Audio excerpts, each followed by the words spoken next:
together? Yeah. Or separate?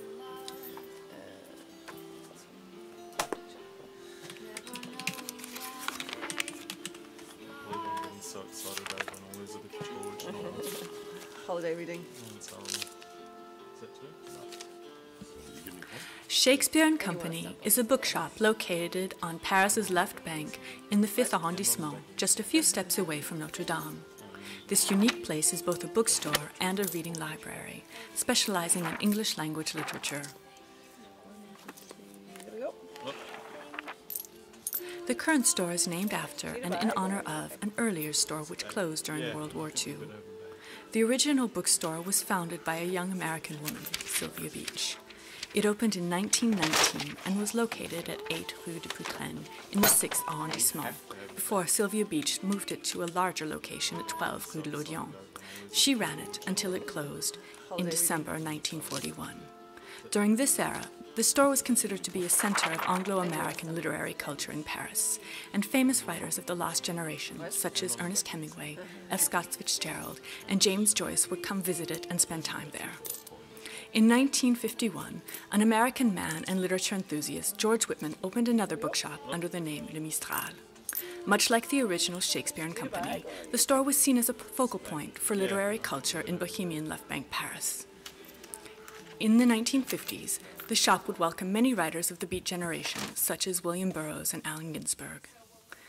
Whitman's daughter, Sylvia Whitman, is now running the shop and has started a biannual literary festival, Festival & Co.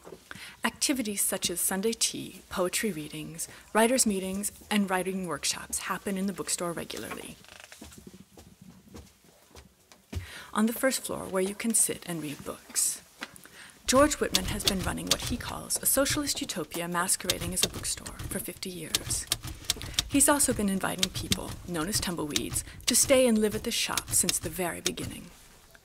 There are beds among the books, and he says that over 40,000 people have slept there at one time or another. All he asks of them is that they make their beds in the morning, help out in the shop, and read a book a day. I wouldn't really call it a room. I would call it the children's section and the room with the piano and the benches you're currently sitting on. But I think that Shakespeare and Company was just always sort of in the back of my mind as a place where people had come to stay. So, I mean, the history of the place is incredible. And so I showed up hopeful, very hopeful, spoke with some of the people downstairs. They sent me next door to speak with Sylvia. Basically, it was up to her. It was, you know, based on availability and sort of enthusiasm to work in the store, and obviously the criteria that you are writing something.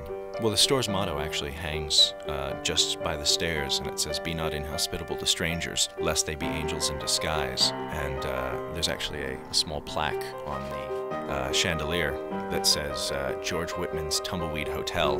It's a brief stay, but it's a good one. We are awake every morning, usually between 8 and 9 in the morning, to help open the shop downstairs, which means taking the shutters off of the windows, putting benches and chairs out for people to sit on.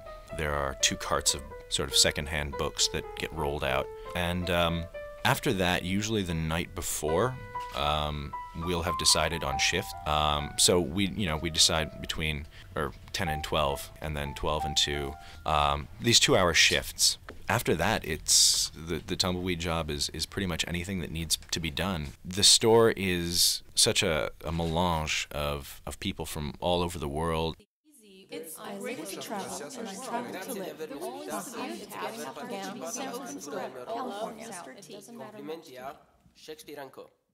I went to sleep last night, and the only thing I could see were just these shelves and shelves of books, and I thought, I will never have enough time in my life to read all of these.